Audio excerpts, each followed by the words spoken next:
Now at 11.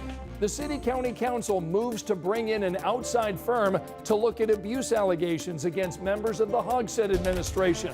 Tonight we've got an inside look at the full proposal and what's next. Community leaders lost to gun violence. It's happened 3 times in the last year.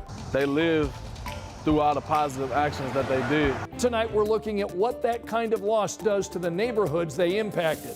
Pop-up storm possible tomorrow afternoon, but the big story is the heat. Counting 90s in your 7-day.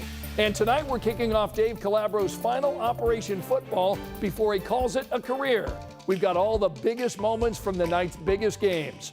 Live from Indy, you're watching 13 News.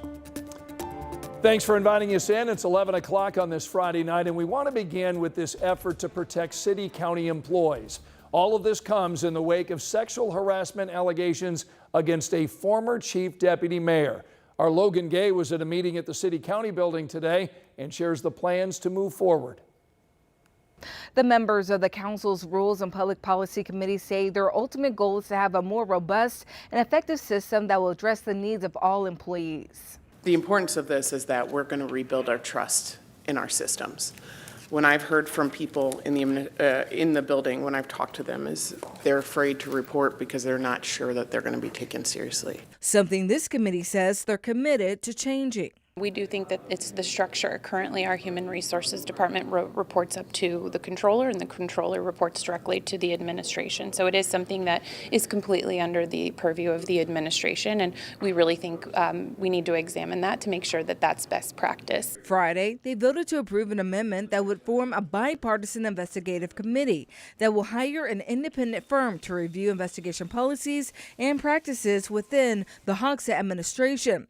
The committee will be comprised of 7 council members, 5 from the majority and 2 from minority. Under no circumstances should anyone employed by city agencies feel threatened, harassed, or intimidated. All citizens of Indianapolis should have confidence that city leaders are taking these matters seriously.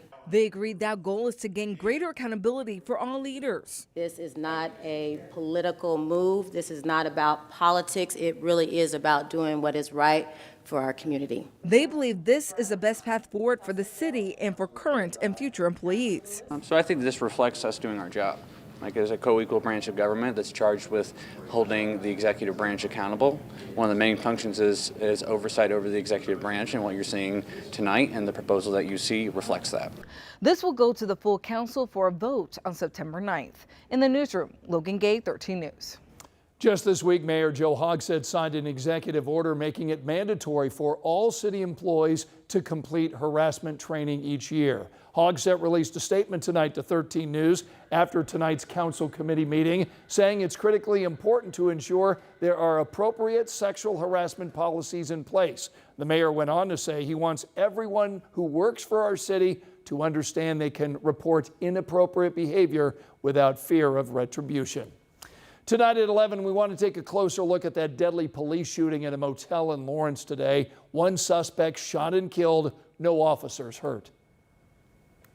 Just confirm that the ambulance is on the way. We have medics on scene that are treating the person. This started around 10:30 this morning near Pendleton Pike and Post Road. IMPD SWAT officers serving a warrant today for a man that they tell us was armed and dangerous. But when police got inside the motel room, they tell us there was a struggle and the man reached for a rifle. That's when officers opened fire, killing the man. IMPD Chief Chris Bailey told us this was avoidable. Nobody wants to be here today, but as a society, we just have to be better to each other. These things are not going to stop happening. Tonight we're working to learn more about that suspect, including his name. Police are telling us a woman in the motel room complied with officers and was taken in for questioning. We were also told the SWAT officers were wearing activated body cameras. Tonight, the 2 officers are on administrative leave. That's standard procedure after a police shooting. Tonight, a former probationary deputy in Monroe County is under arrest for sexual battery and strangulation. The 29-year-old also faces preliminary charges of official misconduct and obstruction of justice. Now, according to the state police, they're now investigating allegations from 2 women. State police say the deputy was just fired today. Angela?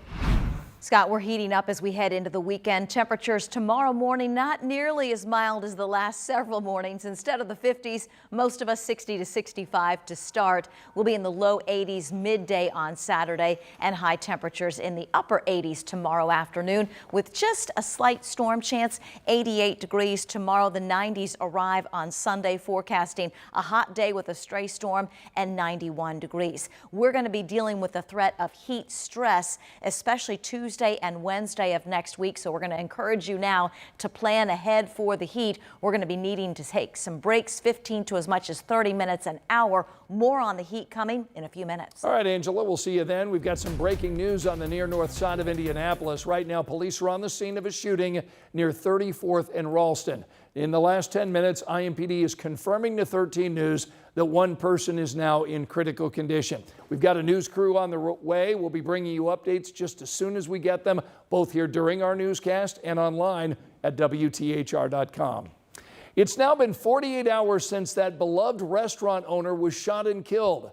Family and friends tell us that George Barnett Nelson Sr. uplifted people around him and often gave back. As Chase Howell explains tonight, Nelson is the latest victim of the one thing he tried to prevent: gun violence.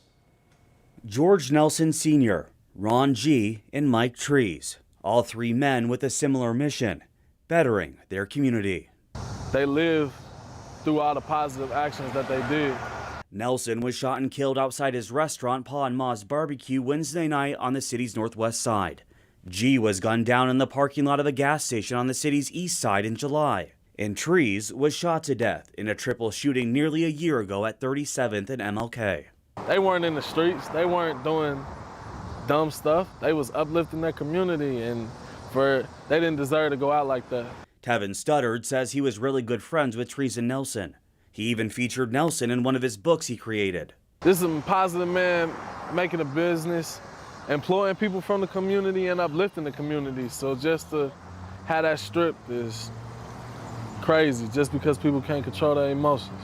Studdard says seeing these men die by the very thing they were trying to prevent can have someone second guess their purpose. I mean, it make you think twice, for real, because we all got children and families that we want to make it home to, so you do a lot of questioning. But for Reverend Charles Harrison, he says these men being killed needs to be a wake-up call to the people of Indianapolis. I'm not for sure how we stop this if we don't get our arms around this as a city and try to help people resolve these conflicts without using violence to do so. IMPD says they have arrested a man in connection to Nelson's death. Now, from where I'm standing is about a mile away from where Mike Trees was shot and killed, and police say they're still looking for his killer. As far as Ron G., police have yet to arrest a suspect in his case. Reporting here in Indianapolis, Chase Howell, 13 News. Tonight at 11, police are now investigating a crash that happened after a report of shots fired. Want to show you the scene around 6 o'clock tonight near 40th and Capitol. Police on the scene tell us none of the people in the cars were involved with the gunfire. Now, we are told one person in the crash was taken to the hospital, but we're told is expected to be okay. Tonight, a 35-minute hearing in the Delphi murders case comes with more questions than answers. Richard Allen, the man charged with killing Abby Williams and Libby German back in 2017, appeared today in a courtroom in Carroll County. We were told that hearing would be closed to the public and then we'd be allowed in after a brief recess. But that never happened. Instead, new motions were issued from both the prosecution and defense team. The state now trying to prevent the defense from deposing a handful of witnesses, including the former Carroll County sheriff who was in office at the time of the murders. The motions from the defense team relate to Allen's psychologist who treated him at the Wabash Correctional Facility and her testimony about a fascination with this Delphi case even before Allen's arrest. The defense team wants her employment records. Allen's trial set to begin October 14th. Here's a look at the other stories making headlines right now. A sixth person is now under arrest connected to the death of a Muncie teenager. 15-year-old Latajon Phillips was found shot outside of an apartment complex last week. Now, 21-year-old Atravian Nathan faces charges for conspiracy to commit robbery, resulting in serious injury. 17-year-old Robert Graham III and 16-year-old Kayshawn English were just in court in this case. They are charged with murder. Tonight they're in the Delaware County Jail without bond. 2 other suspects also face charges. A 14-year-old was also arrested. Former Clark County Sheriff Jamie Knoll is now expected to change his plea in the criminal case against him. A hearing is scheduled for Monday.